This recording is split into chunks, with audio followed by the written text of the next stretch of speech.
easy to buy tires. This is Charlie Glick with the Charlie's Tire Center, thanking you for your business and suggesting that we all continue to ask God to bless.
Sports Network. It's time for the Redhawks Coaches Show, live from Wings, etc. Hear the Coaches Show every Monday at noon on SEMO ESPN 1220 and at 93.5 FM. Also at SEMOESPN.com and the SEMO ESPN app. Plus also watch the Redhawks Coaches Show webcast live at SEMOESPN.com. Now, let's go live to Wings, etc. for the Redhawks Coaches Show. Welcome in to the Redhawks Coaches Show. We are at Wings, etc. We're over in Jackson today, so if you have not made plans for lunch, we invite you to stop by and join us. And if you've never been to a coaches show at Wings, etc. in Jackson, we're back in the banquet room. So you walk in the front door and hang a right away. We'll save you a seat. And, of course, their award-winning jumbo wings are the talk of the town. Both dine-in, carry-out, or delivery. Talk more about that in a moment. Their revamped menu includes their freshly made burgers.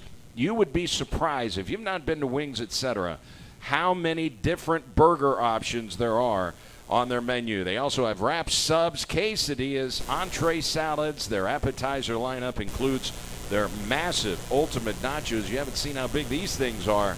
The ultimate nachos, their spicy deep-fried pickle chips. They've got half-pound lunch specials starting at just $9.99. And if you can't make it to Wings, how would you just like to have their delicious menu delivered to you? That's no problem. Make sure you download the Wings Etc. loyalty app, and you can get their terrific food brought right to you. And if you order through the Wings Etc. loyalty app, they partner with DoorDash. You earn points with every food and non-alcoholic beverage purchase, so it makes game day even better. It is Wings Etc.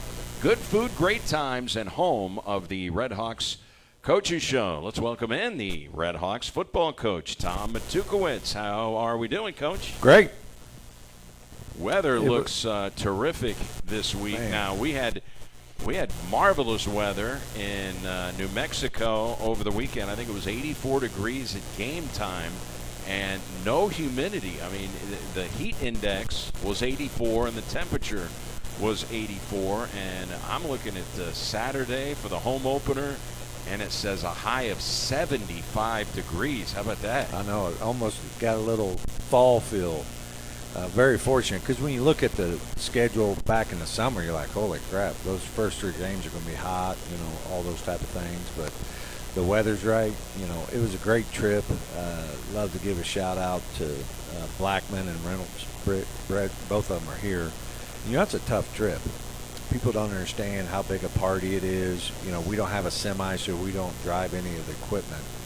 We take all the equipment on the plane, and all that has to get weighed. They all have to, every single thing has to go through there.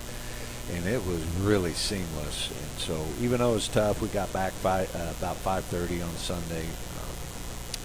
It was still, without hiccups, which when you talk about a trip like that, you assume there's going to be issues. But very thankful for those guys. Coach Blackman has a job where if everything runs smoothly, nobody notices it. Everything should be perfect. Yeah, pretty One thankless thing job. goes wrong, and it may not even be his control. They don't get a key card or something out of his control, and then all of a sudden everybody's looking at the director of operations. It ran as smooth as possible, and you flew charter. Boy, you get spoiled, don't you? Can you imagine trying to get everybody up to Lambert Airport and get them through security and try to fly commercial for a trip like that? No, we would shut the internet down and the airport. It would be a disaster. So it ran terrifically right out of Cape Regional Airport, took off on time there.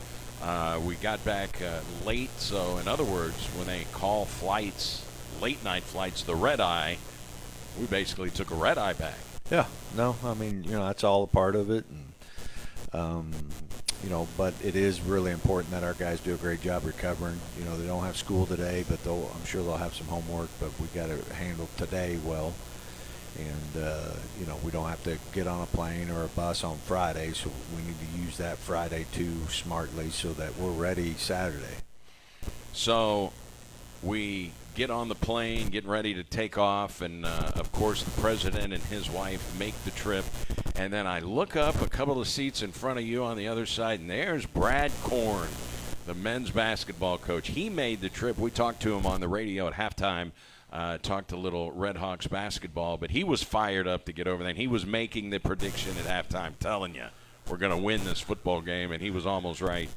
I know. We should have had him make the decision on 4th and 1. What did you? That way we can have somebody to blame besides myself. I got to be honest, I would have went for it. You needed 18 inches, and if you get the first down, you got an opportunity maybe to go down and get in field goal range. Maybe you end up getting a touchdown. You're certainly going to run clock, and even if you don't score, you might be able to pin them deep. You got one of the best FCS punters in the nation. He's on the preseason national FCS Punter Watch Award list. So there were a lot of good things. I guess the one question was, you lined up in shotgun on that play, and there's a reason that you did. You've got a quarterback who's a big guy, obviously, But he's got a compromised shoulder, and Yeah. it was amazing that he was even playing on Saturday. Yeah, so he's not able to take any snaps from under center, so that part of the game, won't be there until he's back 100%. Every decision you make, there's pros and cons. At the end of the day, the one beautiful thing about my profession is you make a decision, you'll know right now whether it was good or bad. You make a decision in business, it may take you 6 months to know whether that was a good decision. And, if I knew we wouldn't have picked it up, I'd have punted it. Like, that's the truth. At the end of I've been in a lot of these. I've coached a lot of football. At the end of the day, if you're going to beat a good team on the road, an FBS opponent, you have to make a play. So do we want to try to, make a yard, or do we want to punt it and try to stop 3 plays from their offense? It's kind of gaining some steam. We're getting a little wore out on defense, and so. But it came down to this, and the pros and the cons are what they are. But I believed in our players could pick it up. Like, I believed in my team, and they don't want a soft-ass coach. I mean, I tell you right now, they don't want a coach that's going to punt it on 4th and 1, all right? And if you're a fan, do you want a soft coach or do you want a guy to go for it? I mean, there's also just like, hey, look, we're going to pick up a yard. Like, that's what we got to be able to do. And now we didn't. Why? What happened, and what can we do about it? And we'll get it fixed. And hopefully 4th and 1 this week we'll pick it up. Now, something else, oftentimes you look back and it's results-driven when you analyze something in retrospect rather than at the time. Had you faked a punt from your own 25-yard line and not made it, right, we'd be talking about. But no one after the game is thinking about it. You faked a punt from your own 25, and your nose guard, Stephen Lewis, rumbles 27 yards, and you get the first down. That was a gutsy call. Yeah, I'm so happy for him. He's just been such a great player for us for so long, a great teammate, a great leader, and he got a lifetime memory. He'll be able to show his kids one day or something like that. And he's kind of low-key. Like, you look at him, you think, but he's kind of low-key got talented. I don't know if you remember our spring game at Jackson. He took a power. We played him on offense for a snap. He took a power like 50 yards or whatever. He's got some skills, but – that was a huge pickup in that game for sure. And special teams was a big factor. Them being able to down a punt at the 1 ended up being one of the keys to their victory. We got a punt blocked, and so this is, we got to really shore up some of that stuff. I would say for Stephen Lewis's career, and this is his final year, playoffs, championship, that play that he made and the play he made to seal the game at Nichols. Oh, yeah. Right? Yeah. He's probably got the Nichols just on loop on his headboard or something, I'm sure. That was a great play to win that football game. So you come out and you hold them to 3 and out on their first 2 series. Now, they've got a new quarterback as well. In fact, you completely shut their quarterback down so much that they benched him, and they brought in the backup guy who was on Iowa's roster, who's on Kentucky's roster, so he's been on some big schools' roster. But you put together a 7-play, 80-yard drive, which got you on the board, and it was Paxton DeLaurent to Dorian Anderson, 51 yards. What a route. He was just way behind the defender. Perfect throw by DeLaurent. You're up 7-0. And, after the game, I was talking to one of the guys that works there for New Mexico State, and he said, I've never seen so many students at a football game as we had in that game. And that loud crowd anticipating the home opener, all of a sudden, that was a very quiet stadium when you marched it down the field and stuck it in the end zone. Yeah, 2 things. Really loved how we played. We weren't intimidated. It was a pretty good atmosphere. And those students were about 6 inches. I missed a Truly. All right, there's a can of Truly. Have you ever seen this? It's like an alcoholic beverage. I have seen Truly. Okay, so Truly came by my head right between the official and I. We both looked at each other. We didn't know to drink it, kick it away, or like what. And they were getting it on. But if you watched our team, it phased them none. Like, they tried to, kind of intimidate. It's going to play physical and all those type of things. And they were like, oh, okay, well, SEMO's here to party. We were there. We were down for all that. And so I love that. And then the passing game was good, both on offense, and our pass defense was really good. And so those were very encouraging. We had great protection. We didn't have any explosive plays last week against North Alabama. All those drives were, driven down the field. So to get a big explosive play to Dede to start that, the scoring drive was huge. And going into the game, we had no idea, is Paxton DeLaurent going to play? Now, we knew that he had practiced, but officially it was a game-time decision. Carter Hensley, I'm sure, was taking snaps in practice leading up to the game as if, maybe he's going to start. When did it become clear to you, hey, I think we're going to be able to go with our starting quarterback? Friday morning. So, even on Wednesday, we did a 2-minute drive, and it was Carter. Thursday, Paxton was full go, and we said, hey, you need to let it rip out here. You need to act like you're the number one quarterback, and if it goes good, and then Friday morning you don't have any, so real bad soreness from that, then we'll let you go. And he did that, and really gutsy performance by him. He made good decisions. He never took a needless hit. And managed the game really well, and threw it, obviously, great.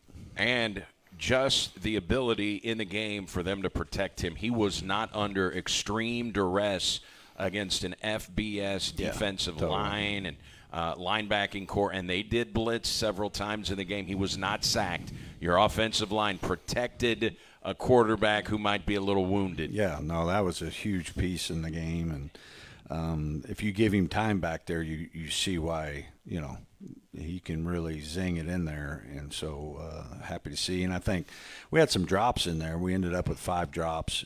So if it wasn't for the drops, both from a point total and just a yardage total, we'd have had probably quite a bit more. And I know when you rate drops, one thing you've got to rate is that, could that ball have been caught?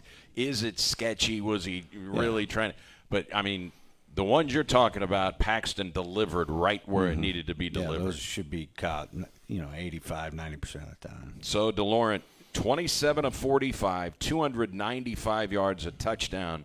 Now, an interception goes on his record there at the end of the football game.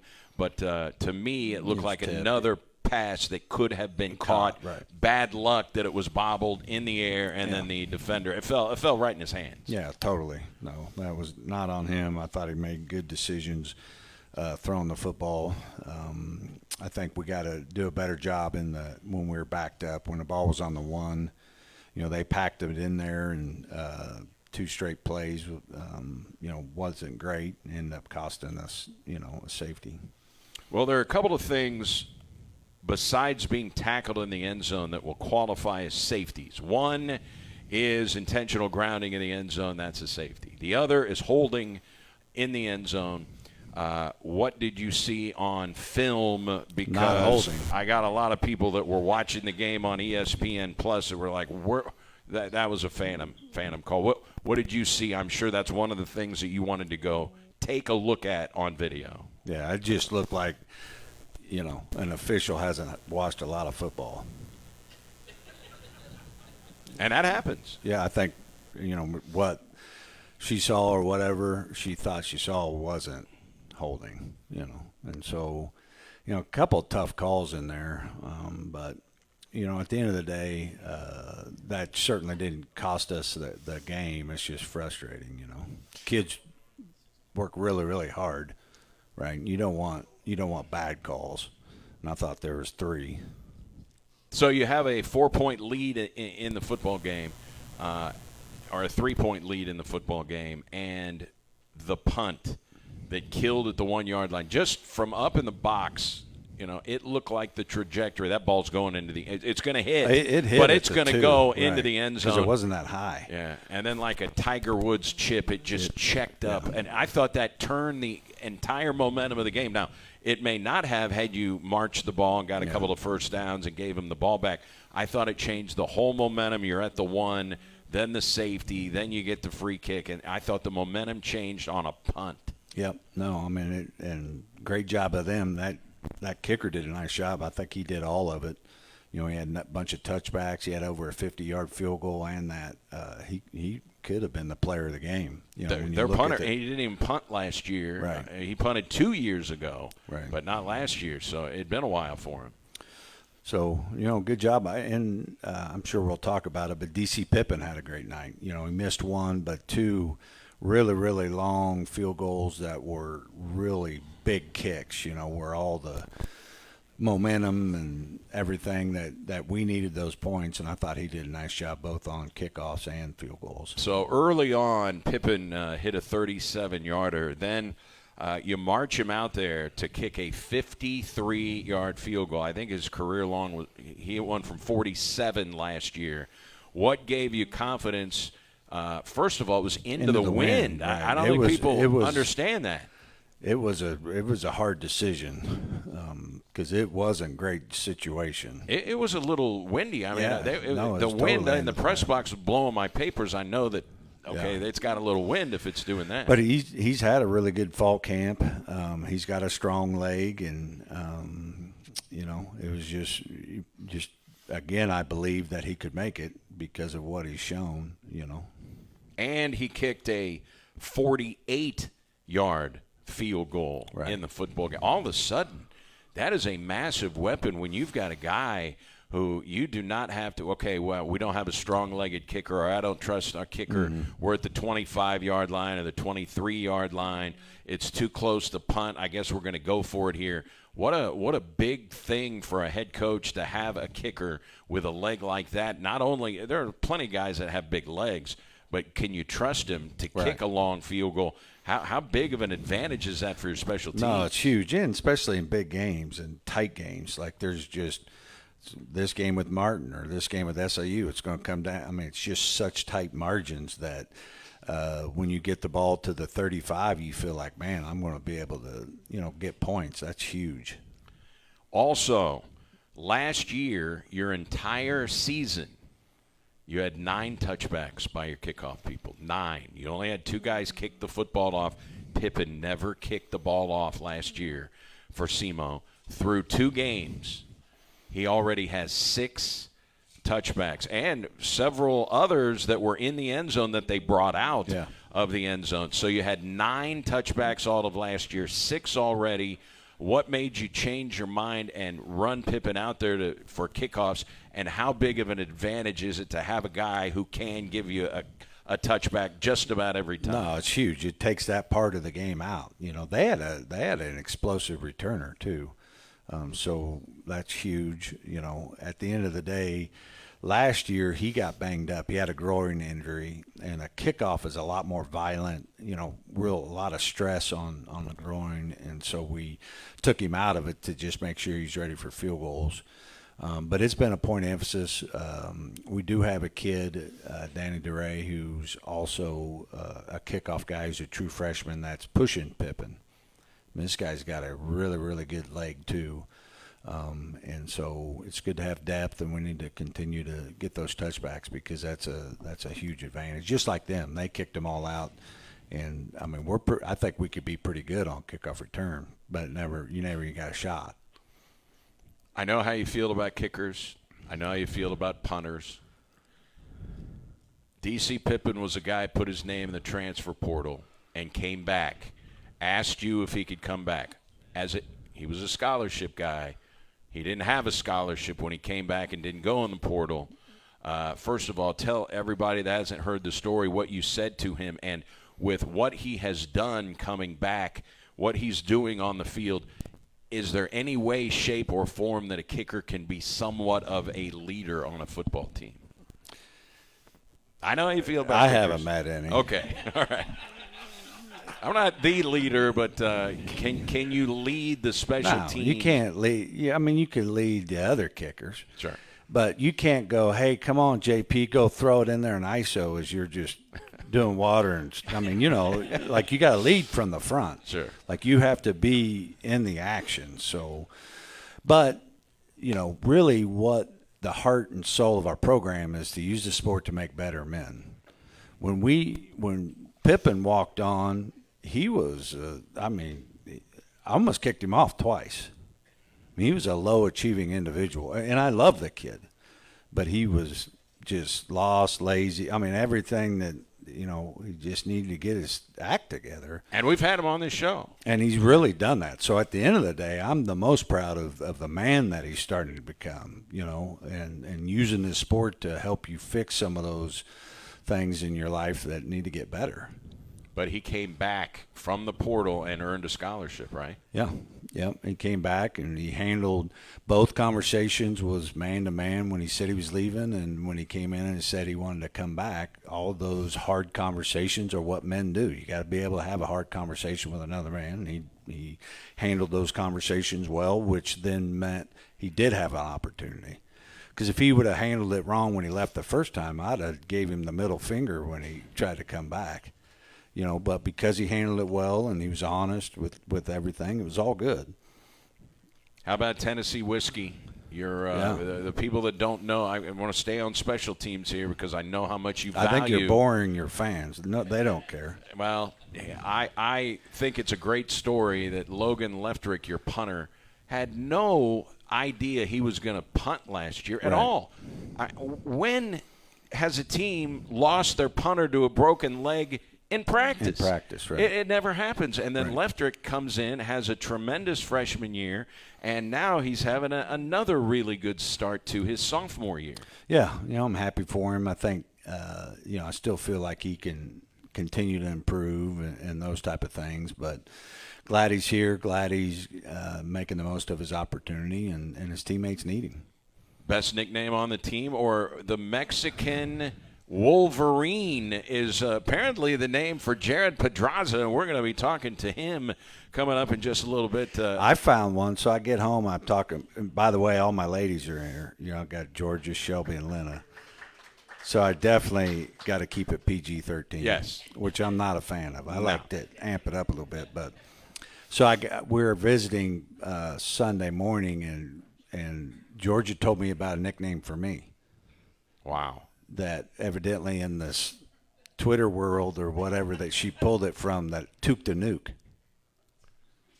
All right. Tuke the Nuke. It is not terrible. I was trying to get Lena to call me that later that night, and she was not a fan. She nuked that idea. Yeah, she was not on board. Tuke the Nuke. Now you can't the one thing in the nickname world, two things. First of all, you cannot nickname yourself. Totally agree. You cannot do it. I completely agree. And even that is something you get from someone else. And even if you are one of those doorknobby type people that speak in the third person on occasion, you cannot refer to yourself by your nickname. I think those are the two biggest nickname rules. Agree or disagree? Yeah. I haven't thought of it that deep, but definitely the first one. Yeah, don't refer to yourself as the nickname. All right, the running game was stifled in this particular game against an FBS opponent. You take out Stephen Lewis's 27-yard run. You had 30 rushing yards in the game. What did you see? A disappointment. Got to be able to run the ball. In the game, I thought, we were just losing the point of attack too much, but really we just kind of got to get on the same page. I think, both our running backs are newcomers. They haven't had a lot of reps, and so we didn't read it as well as we could have. O-line could have played better, could have had better pad level. Losing Nettles really, really hurt in the run game. Your left tackle went down early in the game with an injury. But I also felt like our running backs need to, improve on some of the vision and the timing in our run game. And defensively, I was really disappointed. I wouldn't say really disappointed. I wish we'd have played the run better. That's by far the best O-line we'll face this year. They're good O-line. Number one was a huge back, came from Oklahoma, got kicked out. Was a really, really good player. But you're not on scholarship at the University of Oklahoma as a running back if you are not a star. And he played for him. He had like 600 or 700 yards. So I mean, he's a good player. But I still thought there were some schematics, there were some missed tackles, there were some misfits in there that still was on us a little bit. And so that's definitely a key for this week is get back to running the ball and stopping the run. One thing, they have 36 new players from the portal because Jerry Kill left. A lot of players left, so they used the portal heavily. So they had to replace their quarterback. They had to replace running backs. The one place they didn't have to replace anybody was their offensive line. Those 5 guys across the front have a combined total of 110 career starts in their career. That is the strength of that football team. Yeah. That's a lot of experience. Yeah, they'll be able to run it this year, and the O-line did a nice job. And it also what was exciting because we had 3 sacks, I think, and multiple hurries. Like up front, we were still able to get back there a little bit, even against a good O-line. So one of the things that you wanted to improve this year was putting pressure on the quarterback. Yeah. Through 2 games, you have 6.5 sacks and 6 quarterback hurries. Now, those are just stats that are compiled. You may have had other plays where you've got pressure and flush the quarterback, and it may not have been statted on a stat sheet. But 6 sacks, 6 quarterback hurries through 2 games. Exactly what you wanted to see. Yeah, right? Totally. No, feel great about that. We got to keep it going. We're going to face the best quarterback we've had this year, coming up with UT Martin. And if he has all day, we're going to be in trouble again, And so we got to do a great job up front again. And we'll talk more about Martin. Raise your hand if you knew that they have won the OVC championship 3 years running. 3 rings for some of the – I know Coach does. Boo. So, yes, I do know that. But in those years, they've only gone to one playoff, and that was 3 years ago. That first run, the last 2 years, they're on Selection Sunday, and they were odd man out. They were the first 4 out last year, first 4 out 2 years ago. When you got it and they lost the coin flip, you were going whether you won the coin flip or not. So this is a bunch that I'm sure Jason Simpson is dangling a carrot out there. Hey, we may be winning conference championships. We're not going to the playoffs. It's going to be a hungry team. Yeah, no doubt. No, this is it has a feel like it is a playoff opponent. It really does. They're a quality team. I think we're a playoff or could be a playoff team. Hopefully Saturday at home it feels like a playoff atmosphere. Like now's the time. Like we need everybody to come and pack out because, it does matter. We feed off that energy. I know our defense will be, what do you call them, Mexican Wolverines? Mexican Wolverine, I guess. A pack of them freaking things or something. But, this is what you want, right? This is a big football game in Cape. Big football game in Cape, 75-degree weather. It's a night game. I mean, I don't know what else you would want. Over the last few years, these are the best 2 football teams. Now, in doing my prep work and reading as much as I can about this version of UT Martin on their preseason breakdown, one of the things they mention is that they open their conference schedule on the road against their biggest rival, Southeast Missouri State. So they see you as their biggest rival in the league, their arch rival. Do you consider them the same way? In the league? Yes. Yeah, absolutely. No, they are because they've been the standard for so long. When I first got here, we were chasing him. I think when I got here, he was 9-1 against SEMO or something like that, something crazy, or maybe 7-1. But they've had a standard of excellence for a long time. Jacksonville State, EKU left the league, and now it's UT Martin, and can't wait to play them. How we lost last year really still bothers me. At the end of the day, they imposed their will on us. And that's not a lot of fun when that happens, and we got to make sure that it doesn't happen this weekend. You also played them with a backup quarterback last year. That will not be the case this year. And for those, you told me this before we started the show, Paxton DeLaurent has never taken a snap against the University of Tennessee at Martin. Been here 3 years, and so the first year, 22, we didn't play Martin, which is another conversation. But then last year he's hurt, so this will be the first year that they've had to deal with Paxton. So I know he's looking forward to this opportunity also. All right, we'll talk more about Martin coming up. As far as your defense goes, how do you rate the way that you just absolutely shut their passing game down? I don't mean slowed it down. I mean, you shut their passing game down. They yanked their starting quarterback, and here are the numbers. The starting quarterback, Parker Awad, 5 of 17 passing for 37 yards, 2 sacks, and a pick. Yeah. And they yanked him. No, we did a great job. One of the problems also is we didn't, this was their first game. So it was hard to know the quarterback. What's he good at? What's he do? And he had a couple third down scrambles early. So yeah. I don't know if you knew that kept drives alive, and really the defense adjusted and was able to keep him in the pocket for the rest of the game, which turned out to be huge. But great job by our secondary, great job by the pass rush. He scrambled some. These linebackers pulled out of coverage to get him held up. So really, really happy with how they performed against the pass. Through 2 games, Bryce Norman is not the leading tackler on your football team. It is Kalani Riddick, who has 2 more tackles than Bryce Norman.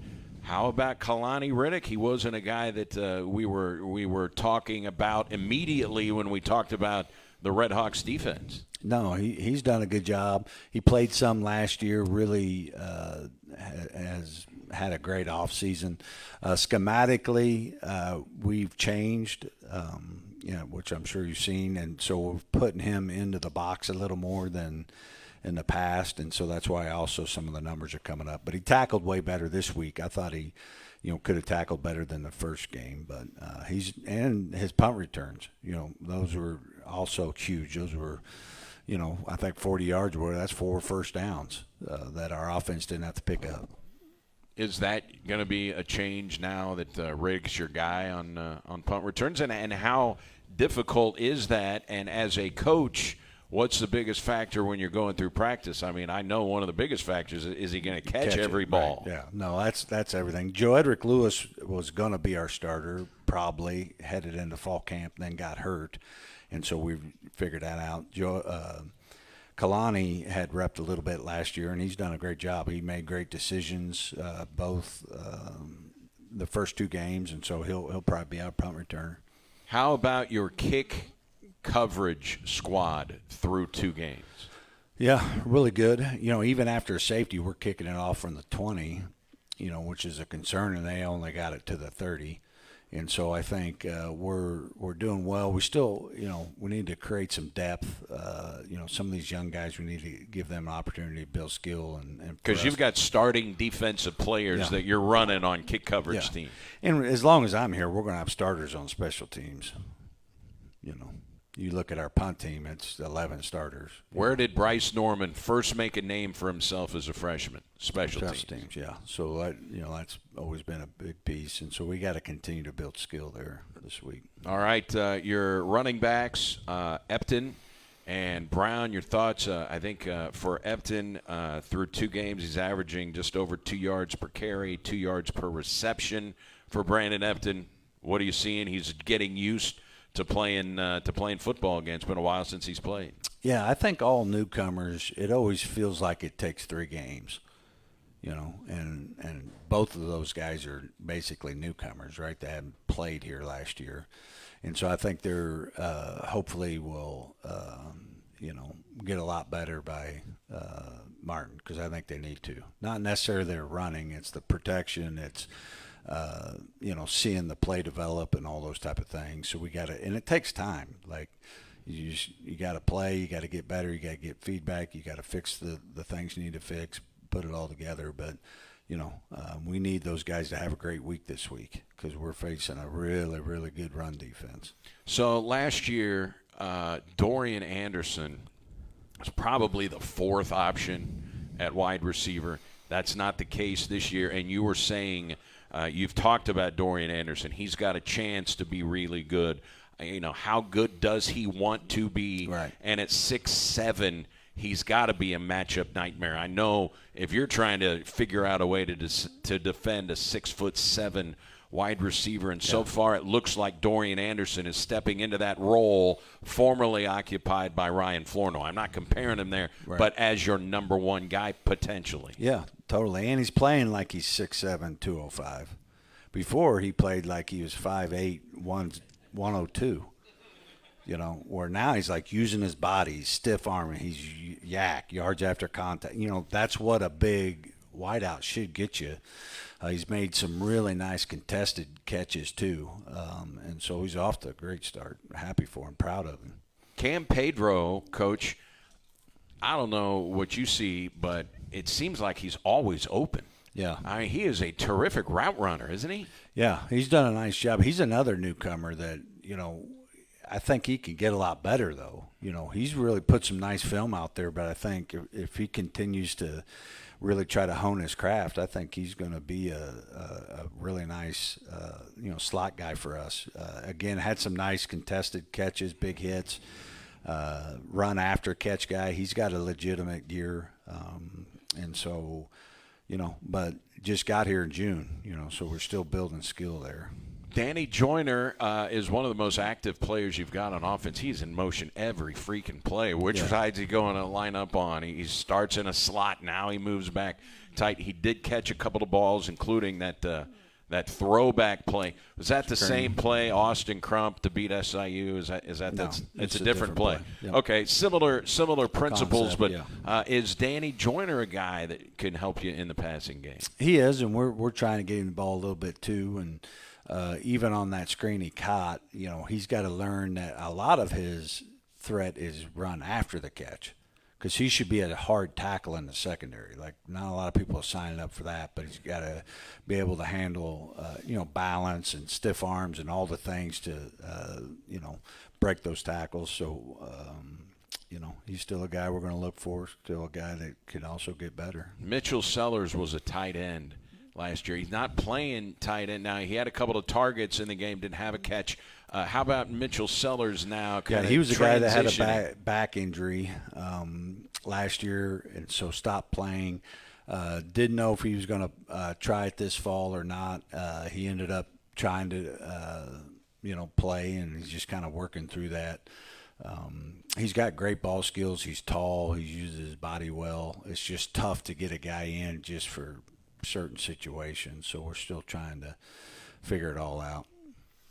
All right, we're going to talk with the Mexican Wolverine. What does he think of that nickname? First of all, Jared Pedraza is going to join us, and he was at Northwestern State, for those who did not follow that, in Natchitoches, Louisiana, Division I program in the Southern Conference, and one of their players, a defensive back, was shot and killed last year at an apartment complex in Natchitoches, and they, with 4 games left in the season, they canceled the rest of their season. So, I mean, it was a national story, and that's a tough thing for everybody involved. And then all of a sudden, after playing 4 years, he was there at 4 years at Northwestern State, gets his degree, and all of a sudden he's a free agent. How did Pedraza come on your radar, Coach? So JP, it's interesting because he played against the Redhawks. We played them the season before that also, and then when that all happened, I think he had 70 tackles that year. Yeah, and we lost Furman. He hit the portal, so we were looking for a linebacker to come in, and we recruited him pretty hard. He's from Texas, and I think at the end of the day, and I don't want to put words in his mouth, but I think he chose SEMO because we were what he needed at the time, which was a family away from family. He has never really been away from Texas. Louisiana's still pretty close, all that. This is really hey, I'm moving away from home now. Lost his father, I believe in early December, who was a cornerstone in his life and just really tough. Got here, and he was the Bryce Norman of Northwestern State. He was their leading tackler. He comes here, he's backing up, and all through spring, he's trying to adjust. It's all these things, and not one time did he complain. Not one time did he, do anything but do what you do when you're going through a storm. When you go through a storm, it's right foot, left foot. Right foot, left foot. Like, you just keep showing up, you keep putting work in, and then all of a sudden, he was going to play a lot anyway, but because that first game, Malai went out, he got, probably 30% more snaps, and look what he did with it. And then obviously made plays this weekend too. And so Happy's here. He's got 2 years because he got that Northwestern State year back. They got it back. Which is also another thing. And so hopefully he'll be here 2 years. I hate saying that. Then he goes plays for somebody else, and I have to stab the Mexican Wolverine with a spoon. Well, we'll talk it over with Jared Pedraza. He will join us. He is from a town called Franklin, Texas. What do you think the population is of Franklin, Texas? We'll tell you when we come back. It is the Redhawks Coaches Show, and we will talk with Jared Pedraza, the Mexican Wolverine, when we come back from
we are live from Wings Etc. in Jackson. Now, we'll be in the Cape location next week. Now, keep this in mind.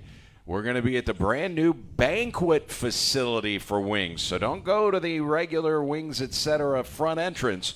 It's right around the corner from the front entrance. Like, say you're in Wings and you're headed to the restrooms. Back that way. and you go around the corner there, outside that door near the restrooms, and it's right next door, just 2 doors down. 2 doors down, you'll see the sign, but we'll be there christening their new banquet room. We're in the banquet room here in Jackson. And don't forget, one of the newest features at Wings Etc., the ability to get wings delivered to wherever you are watching the game. And that is through the Wings Etc. loyalty app. And they have partnered with DoorDash. Now, you can order through DoorDash. You're going to get a better price if you do it through the Wings Etc.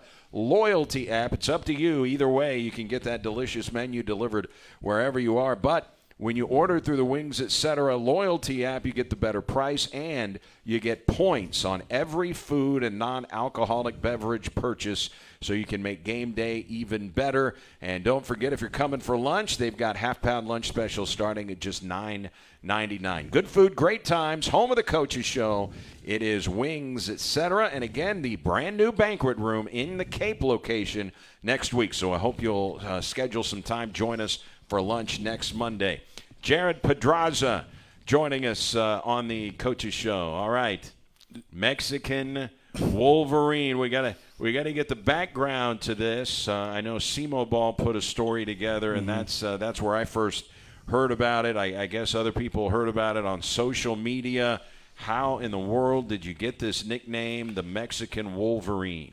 So it happened after I made the play versus UNA, where I stripped the ball from the receiver. I came to the sideline, everybody's happy, and Mitchell Sellers, he came up to me, he just called me the Mexican Wolverine, and then Gig started repeating it. Other few guys said it, and then after that kind of died down. Then I got the FCS, the 0 Week Player of the Week, and it was like there was a little graphic and on Instagram, and Mitchell Sellers, he commented the Mexican Wolverine, and it just kind of stuck. So it's got a life of its own now. Yes, sir. All right. So what was your nickname growing up, or what was your nickname at Northwestern State? I didn't really have a nickname. Everybody just called me JP. When I was little, I played a lot of baseball, so people used to call me J-Rod because I used to hit a lot of home runs. But other than that, no. Nothing. Okay, so going for a guy who did not have a nickname to all of a sudden you've got a nickname, the Mexican Wolverine. Yep.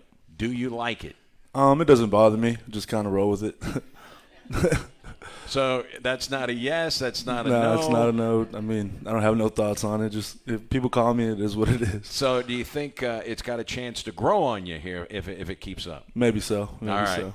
All right. Now you are from Franklin, Texas. Population 1,617. That was at the last census. I don't know. Maybe it's over 1,700 people now, but 1,617, and you're really not close to any of the big cities. You're, College Station is a little ways away, Austin, but it's multiple hours to Houston, multiple hours to Dallas. Same with San Antonio. You're not really close to any of the big metro areas, right? No, sir. So College Station is our big town. That's our metro area. That's where you go for groceries, go to the movies, go to hang out, whatever.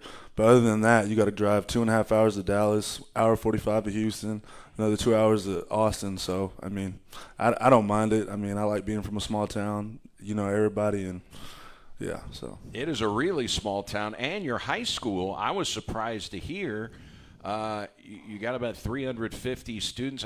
You're a Class 3 school in Texas out of that small town? Yes, sir, Class 3A. I graduated with 90 people, so not a really big school. Everybody. I still know the kids now playing high school ball, because I knew them when they were little boys, and they know me too. They watched me growing up when I was in high school, so it's kind of cool being able to see them do their thing. And they've, I think, won 2 state championships within the last 3 years, so yeah. So they're a powerhouse. Yes, sir. Were they a powerhouse when you were there? Yes, sir. We're either going to state or 3-4 rounds deep. I was going to say, it sounds like they became a powerhouse once they got rid of you. Nah. I mean, they got some good players. They got a running back at Baylor now. Another running back has SEC offers. He's a senior.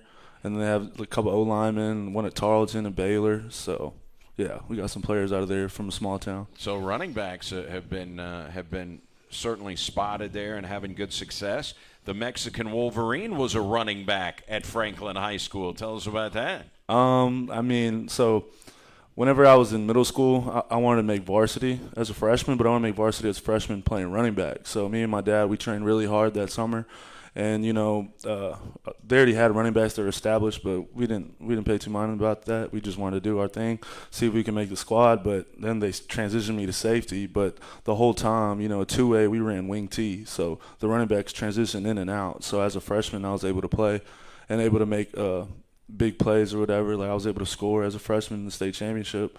And I had some good success at Franklin playing running back. I think one of my years I had like 1,200 yards, like 18 touchdowns. So, yeah, I kind of miss running the ball, but defense is a little better. One year you had over 1,700 yards rushing. Yeah, something like that. Yes, sir. All right. You don't even know your numbers. That's good. So you played running back. Your first taste of varsity football is scoring a touchdown in the state championship game, playing a little safety, then you're linebacker.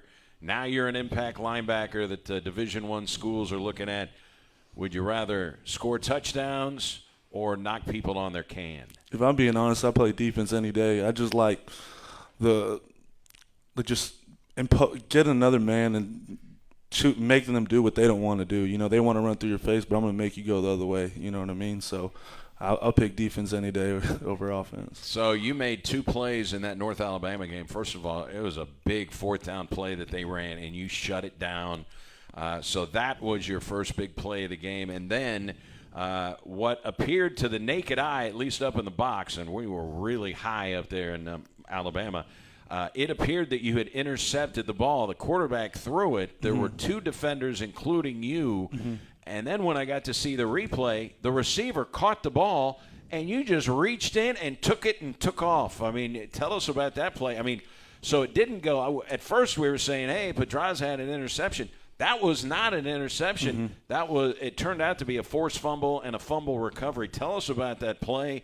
And was that just instinct right away that, hey, I'm just going to take the ball from him? How did that play materialize?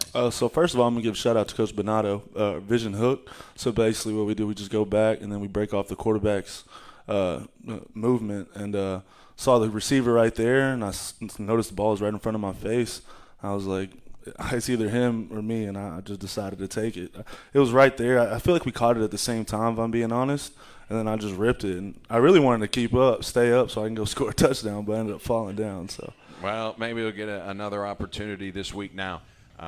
4 years at Northwestern State. You didn't get to play your final 4 games because of the way things worked out, the tragic circumstances. When did you kind of think, you know what, I've got my degree now. I'm going to go work on my master's degree. I want to go play football and find another place to do it. How did that all come about, and how did you find out about SEMO? Well, I knew about SEMO from the 2022 season whenever they went down to Northwestern State and they, beat our behind or whatever. But there's never in a million years I thought I would be at SEMO. But if I'm being honest, I knew I was going to transfer after the season regardless.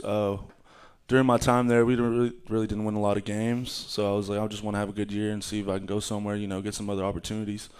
Before we canceled the season, we were 0-5. We hadn't won a game. So, it was already like bad energy, bad everything. And then my teammate got tragically killed and our coach got fired, and it was just bad environment, bad culture down there. And I decided to hit the portal. And so when I hit the portal way before everybody because we were able to, because our coach got fired. And got a couple offers, and I knew Coach Beck, the old D-line coach now, that's at Temple. He used to be at SEMO, and he hit me up, and he was like, hey, man, I'm going to talk to the coach and see if I can get you an offer. And then I think like a day or two later, I want to say Coach Kuhn and Coach Bonato and Coach Beck called me, and they said they want to offer me, and they're telling me things I like to hear or whatever. And honestly, I wasn't thinking about coming because I want to stay close to home because my father had just passed, right? And so came on my visit over here, and I just believed in everything that Coach Tuke stood for, the family environment, the culture. He just reminded me a lot of my father, the things that he tried to instill in me, and that's why I decided to come to SEMO. So. Had you not played SEMO and saw how good of a program that they had, would you have given SEMO as much credibility when they were offering you? I feel like that took a little bit of a part. I knew it was going to be a good team. I knew Paxton was coming back. I knew there was going to be a lot of returners. But if I'm being honest, it's just mostly what Coach Tuke stood for, just the program. I like what he built down here, and I really believe it's a really family environment and good culture. All right, so I did the research. It's 3 hours and 45 minutes from your hometown of tiny little Franklin, Texas, to Natchitoches. It's Natchitoches. Natchitoches, Louisiana. Yeah. And it is 10 hours straight drive from Franklin to Cape Girardeau. So it's a little bit a lot longer traveling situation for your family. First home game, how many family members are going to make that 10-hour trip? It's only going to be my mom and my grandma, but they're not from Franklin. They live in a little town called Brownsville, Texas. It's the southernmost city in Texas. It's right by Mexico. Wow. So they're going to take a flight and fly into St. Louis and rent a car to come down here to watch me play. That's fantastic. Yes, sir. All right, so what do you know about UT Martin? And you just heard Coach Tuke say, this is our arch rival. This is our number one football rivalry in the conference. Yes, sir. I know they're a good team. I had got offered from them out the portal. They tried to get me to go there. Good decision. Yes, sir. I know they got a good culture there. So, I mean, we're just going to do what we got to do, stay to our assignments, and hopefully we can come out with the win. So, all right. Important question. Have you seen any of the Wolverine movies, and are you going to see Deadpool Wolverine? I've seen all the old ones, yes, sir, but I have not seen the Deadpool new Wolverine movie, but I heard it's good. I have to check it out. There's a little more pressure now. Yeah. Now that you're the Wolverine, you got to see a movie with Wolverine in it, right? Yeah, I got something to live up to.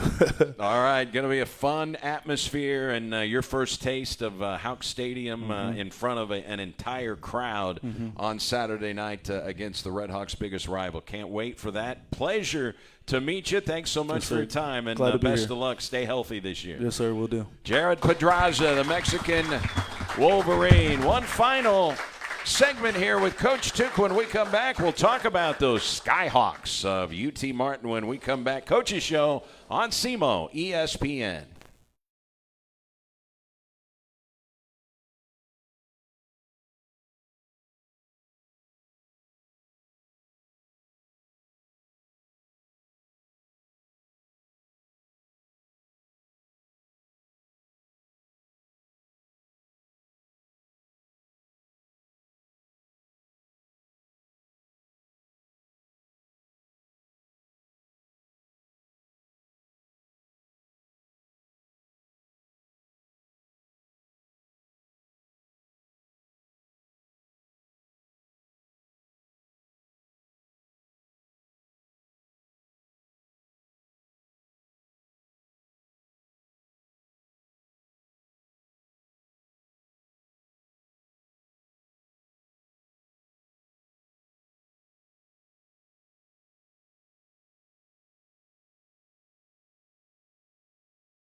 Tukowitz, Redhawks Coaches Show. That is a 6 p.m. kickoff at Houck Stadium on Saturday night.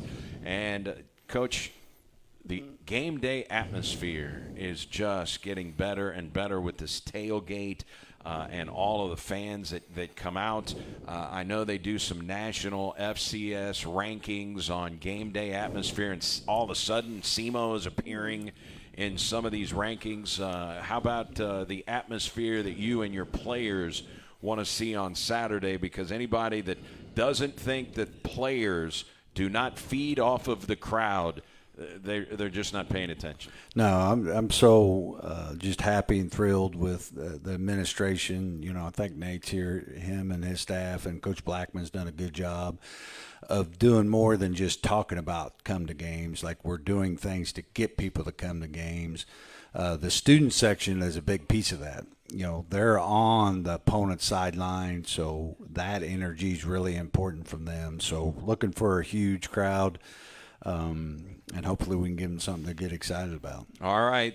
Kincaid Dent was at Ole Miss for 4 years, a quarterback, and didn't get to play. He was the holder on their field goal unit. I mean, his final year there, I think he threw 4 passes. He couldn't get on the field, finally decided he was going to transfer, led them to the conference championship last year, and he's back for one final ride. When you talk about the elite quarterbacks in the OVC, you're talking about Dent, you're talking about Paxton DeLaurent, and you're talking about Eastern Illinois' quarterback. And it's not a coincidence that those are the 3 teams picked to finish 1, 2, 3 in the OVC. You got to have the quarterback, or you're just not going to consistently win football games. But he's a veteran guy. Their 3 interior linemen are back, left and right guard, center. They lost their tackles, but their top 3 wide receivers are back. This is an explosive offense that led the league in nearly every offensive category last year. Yeah, this is a tough opponent, man. This is going to be a challenge for our guys. They're a veteran team. You got their this will be the best quarterback we've played this year, and so. But we've been working hard, and I believe in this team. And so I believe we're going to be successful. I really do. We just got to put it all together. The injury stuff's starting to add up a little bit, so hopefully we can get some of those guys back. But at the end of the day, what an opportunity right off the gate, just to see if we are a playoff type team, and I think we are. But we need to prove it, and more importantly, we need to continue to be hungry to get better, and fix the things that could be better, and we'll like those results at the end of the day. They've got all their linebackers back from last year. They've got an All-American safety. They moved him from corner to safety, and they were one of the best defenses in the country against the run last year. Now they got to replace their defensive line. Your run game didn't have any explosive plays on Saturday. How big of a challenge is this going to be? Are you going to find out about a little more about your football team and your run game against this defense on Saturday? Yeah, if we can run it against them, we'll be able to run it on everybody in the OVC. So it's a challenge. They got a good scheme, challenging scheme to run the ball into, and got good players. But so do we, and so we need to just focus on fundamentals. And keep playing the way we've been playing. Great energy. We're trying to be physical. All those things will pay off. And they're special teams guys, punter, kicker. It's the same guy. He does both jobs, but he's new. You've got an advantage there in terms of experience at special teams. Yeah, there's three pieces of the game, so we got to try to win 2 out of 3, and special teams have always been a priority, and we really need to look for those advantages this week. All right, if you had to nail down what you're going to put on that whiteboard in the before the game when you're talking to your team, I don't even know if you use a whiteboard like they do in basketball. What are you gonna say or put on your whiteboard as this is what we have to do to win this game against our arch rivals? Well, number one is you don't make it about them. This is still like I do keys to victory in that. So our keys to victory this week is set the standard for Houck. Like, we're trying to build a $30 million press box football facility. We're trying to be the regional entertainment for our whole area. Like, we have a big game in Cape. Make sure we set the standard of how we play here. And then number 2 is finish. Didn't finish last week, but that means finishing blocks. If it's 4th and 1, you can't let a linebacker get underneath our pads. If it's, whatever it might be, but we got to finish. This is going to be a 4th quarter game, probably always has been, and so we need to be able to finish. We'll do a lot of our hardest team type stuff at the end of practice this week to just make sure that we finish this game off. Last year, you played 7 one-score games. You were 3-4 in those games. You've got a big portion of that roster back. These guys are used to playing. You just played in a one-score game last week. Yeah. These guys are used to playing tight games, and it's usually tight with the Skyhawks. No doubt. So looking forward to it, and I know this team will be ready for the opportunity. Can't wait. 6 o'clock on Saturday night. And don't forget, get there early for the tailgate. Is it 2 hours prior? Red 2 Hawk hours. Walk is 2 hours before the, how we do the Red Hawk Walk. The Yeah. tailgate actually opens up 4, right? 3 hours before. But I've seen some people 4 hours. So that law must not be imposed too much. But 75 degrees and sunshine, man. What do you want for a home opener? yeah, can't wait. Very excited and just happy that I get to be a part of this team. Fantastic. See where it goes. And Jared Pedraza did a good job. Yeah, JP. Okay, Mexican Wolverine, is it growing on you, or are you still jury's out in your mind? I'm not sure he likes it. So we might want to slow roll it and ask All the guy, what he likes. But he has what I don't give out a lot, and that's my respect. And players know, hey, I've told players, hey, I don't like you. But so I don't mess around. It's the truth, and he has my respect. As a man, this guy's going to do beautiful things. He's everything I want in a player. He embodies what we're about here. Been making big plays. Yeah, that Hopefully helps. he can make some big plays on Saturday. Coach, we'll see you then. Thanks so much for your time. Yep, thank Appreciate you. it. That'll do it for the Red Hawks Coaches Show. Thanks to the Mexican Wolverine, Jared Pedraza, for his time. Thanks to Mike Rennick and our entire crew here on site. Getting us on the air. We'll get you back to regular programming here on ESPN. 6 o'clock kickoff. Hope to see you at Hawks Stadium. And don't forget, we'll be in the brand new banquet facility in Cape Girardeau's Wings Etc. location next week. We'll talk to you then. Enjoy the rest.